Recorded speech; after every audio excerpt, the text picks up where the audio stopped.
Break के बाद आगे बढ़ेंगे। दहशतगर्दों की इस करतूत से आतंक का एक ऐसा अमिट घाव लगा जिसे दर्द से आज भी जयपुर वासियों के दिल दहल जाते हैं।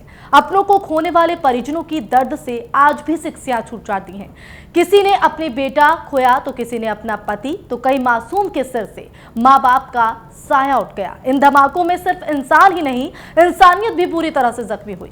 इतने साल बीतने के बाद भी पीड़ित के परिवारों को न्याय नहीं मिला है। पीड़ितों के मन में रोज बस एक ही सवाल उठता है कि आखिर गुनाहगारों को कब सजा मिलेगी।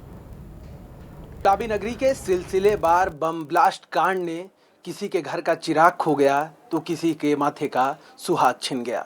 जी हाँ, इंडिया न्यूज आज 9वीं वर्षी पर उन पीड़ित परिवारों के घर पहुंचा है जिन्होंने इस बम ब्लास्ट में अपने परिजनों को खो दिया, अपनों को खो दिया, उन मासूमों को खो दिया जिनकी कोई गलती नहीं थी और इनका खामियाजा ये आज तक भुगत रहे हैं।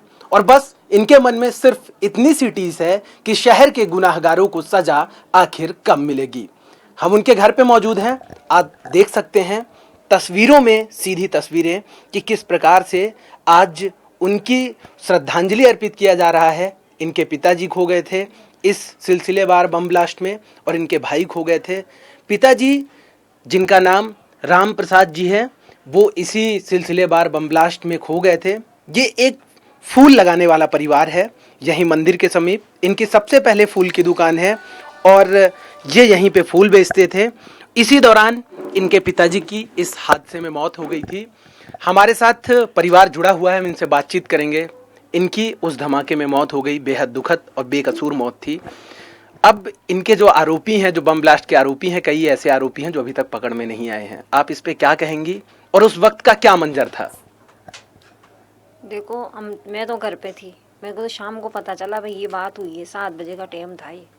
अच्छा। 6:45 7:15 बज रही थी उसी टाइम पे। तो क्या अब बच्चों को कह के भेजी तो बच्चा, छोटा वाला मेरा बच्चा, जाके देखा तो ऐसा कोई सामान लेने भेजा था तो उसने देखा तो वहाँ पे ऐसे धुआं हो गई। वो देखा पता नहीं कोई गैस का कोई सिलेंडर फूट गया होगा। देखा तो नीचे ससुर जी पड़े हुए थे। उसको उठाया, बच्चा छोटे वाला उठा के देखा तो वो खुद छोटा वाला ही खुद पैसा अब निकल गया, उसका भी पागल सा हो गया। पता नहीं अचानक क्या हो गया ये। देखा तो बम सारे ऐसे उधर उधर हो गए। फिर हमारे को बाद में पता पड़ा, हम भगे तो हमारे को जाने नहीं दिए। पहुंचे, हमारे को जाने ही नहीं दिया। तो बंद हो गए थे, लाइटें बंद हो गई थी, जाने नहीं दिया, हमको देखने नहीं दिया किसी ने। अच्छा। उसके बाद में बस यही हाल है, बस हम याद करते रहते हैं। बस आज ही वही दिन ही है। ऐसा लगता है हमारे को कि अभी खत्म नहीं है। हमारे ससुर बहुत लाड प्यार से हमको रखा था ससुर ने अच्छी तरह। ऐसा नहीं कि हमारे से कोई गलत ऐसे तरीके से रहते थे, हमारे को सही से रखते थे बच्चों की जैसे। वही थे हमारे लिए। आज भी हम तो उनको ही याद करते हैं, भूले नहीं है वो बातें, कभी भी नहीं भूलेंगे। मर जाएंगे तब भी नहीं भूले वो बातें। ऐसा मंजर आया था वो, तो बहुत हमारे लिए भयानक था वो। उस मंदिर सर उस टाइम में धमाका हुआ, बहुत तगड़ा धमाका हुआ था। पूरे बाजार में मतलब अंधेरा छा गया था। मेरे पाँव में 5 छर्रे लगे थे और मुझे पता नहीं था, मेरे भी लग गए। मैंने उठ के गली में आया, गली में जाके फिर वापस दुकान पे गया तो दुकान में मेरे पिताजी पड़े थे, शरीर अलग अलग हो चुका था, हाथ अलग, पाँव अलग। फिर उसके बाद में उनको उठाया, ऐसे में लेके गए और मुझे लेके गए दुर्लभ जी। सरकार ने बोला था भाई 6 लाख रुपये दिए, मैं डेयरी के लिए बोला था, डेयरी भी नहीं दी अभी तक। डेयरी के लिए बोला सरकार ने, डेयरी देंगे और आपकी दुकान परमानेंट करा देंगे हम। बीजेपी के पूरे नेता आए थे उस टाइम पे भी, और आज कोई भी हमारे साथ नहीं है। आए दिन हमें नगर परेशान कर देती है, आए दिन चालान होता है, आए दिन हमारा माल फेंक देते हैं और आज भी मतलब ऐसे कर दिया। मैं बहुत दुखी करती, परेशान हुई। तो अच्छा, आपने बताया कि आपके बड़े भाई भी उस हादसे में खो गए थे, तो क्या ये दोनों साथी थे आपके? बिल्कुल, उस टाइम साथ ही खड़े थे, बातचीत कर रहे थे, चाय पी रहे थे। उस टाइम पे आरती हो रही थी, 7:15 बजे टाइम था। उसी टाइम धमाका हुआ एकदम से।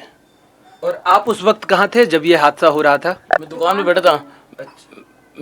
बैठा था। पिताजी गाड़ी में बैठे थे मोटरसाइकिल पे। मोटरसाइकिल जाते उसको बैठते हुए धमाका अचानक हुआ। फिर अच्छा, कैसा माहौल था उस वक्त? कैसी अफरा तफरी थी? पब्लिक इधर की उधर हो रही थी, पब्लिक मारी नहीं थी। लाश के ढेर पड़े थे वहाँ पे, खून खून हो रहा था पूरे बाजार में, किसी का हाथ अलग, किसी का पाँव अलग। पब्लिक एक के ऊपर चढ़ के भग रही थी, कोई इधर भग रही थी, कोई उधर भग रही थी। अच्छा, तो इस घटनाक्रम के बाद अब सरकार की ओर से भी क्या अभी भी आप कुछ आस लगाए बैठे हैं कि कुछ मदद होगी? हमें तो एक यहाँ से हमारी दुकान परमानेंट हो जानी चाहिए बस सरकार से। भाई हमारे पिताजी वहाँ शुरू से बैठते 40 साल के थे, जब से वहाँ बैठते आए हम वहीं खो गए फर्म कांड में। तो सरकार से मेरी एक ही विनती है, हमारी दुकान परमानेंट होनी चाहिए बस। तो ये था वो पीड़ित परिवार जिसने जयपुर बम ब्लास्ट में अपनों को खो दिया, अपने परिजनों को खो दिया, और कहीं ना कहीं ये आज भी ये आस लगाए बैठे हैं कि सरकार हो सकता है इनकी ओर कोई राहत करे। कैमरा पर्सन भूपेन के साथ रूपेश मिश्रा, इंडिया न्यूज, जयपुर। 13 मई 2008 का वो दिन जयपुर शहर के 70 परिवारों के लिए जिंदगी भर ना भुलाया जाने वाला दिन बन गया। राज्य सरकार ने मामले की सुनवाई के लिए नवंबर 2012 में विशेष अदालत का गठन तो कर दिया, लेकिन अदालत में कभी विशेष अदालत की तरह काम नहीं हुआ। हालांकि यह अभियोजन पक्ष की सफलता कही जाए कि प्रकरण में अभी तक एक भी गवाह पक्षद्रोही नहीं हुआ है। जयपुर शहर को दंश देने वाले इस मुकदमे की रफ्तार हमेशा कछुआ चाल ही रही। कभी जज के नहीं होने से तो कभी बचाव पक्ष के वकीलों ने तकनीकी आधार पर मामले में बहस करने से इनकार कर दिया। घटना को 9 साल बीतने के बाद भी अभी तक एक भी मुकदमे में सुनवाई पूरी नहीं हो सकी है।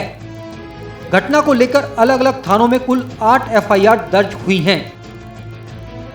पुलिस ने जहां इनका अलग अलग आरोप पत्र पेश किया, वहीं अदालत ने भी इनका अलग अलग ट्रायल। 8 मामलों में कुल 1341 गवाह हैं। इनमें गवाहों में पुलिस, प्रशासन और तकनीकी विशेषज्ञ एक ही हैं, जिन्हें बार बार गवाही के लिए अदालत बुलाया गया। विधि विशेषज्ञों का कहना है कि यदि सभी मामलों की ट्रायल एक साथ चलता है तो मुकदमे की सुनवाई बहुत जल्दी पूरी हो चुकी होती। अदालत में प्रकरण को लेकर 8 मुकदमों में सुनवाई चल रही है। वहीं 2 आरोपियों सैफ और सैवर रहमान के गुजरात जेल से नहीं आने के चलते पूर्व में एफआईआर संख्या 118 के मुकदमे को 2 भागों में बांट दिया गया। सभी मुकदमों में अभियोजन पक्ष के गवाह चल रहे हैं। एफआईआर संख्या 118 के पहले भाग में अभियोजन पक्ष का एक गवाह बाकी है, जबकि अन्य सभी मुकदमों में कुल करीब 200 गवाहों के बयान हुए हैं। विशेष अदालत सप्ताह में 4 दिन बम कांड की सुनवाई कर रही है, जबकि बाकी दिनों में अन्य फौजदारी अपीलों पर सुनवाई हो रही है। 13 मई 2008 को शहर में 8 स्थानों पर सिलसिलेवार 9 बम विस्फोट हुए थे और एक जिंदा बम हनुमान मंदिर के पास से बरामद किया गया। घटना में 70 लोगों की मौत हो गई थी और 186 लोग घायल हो गए थे। ये आरोपी हैं जेल में।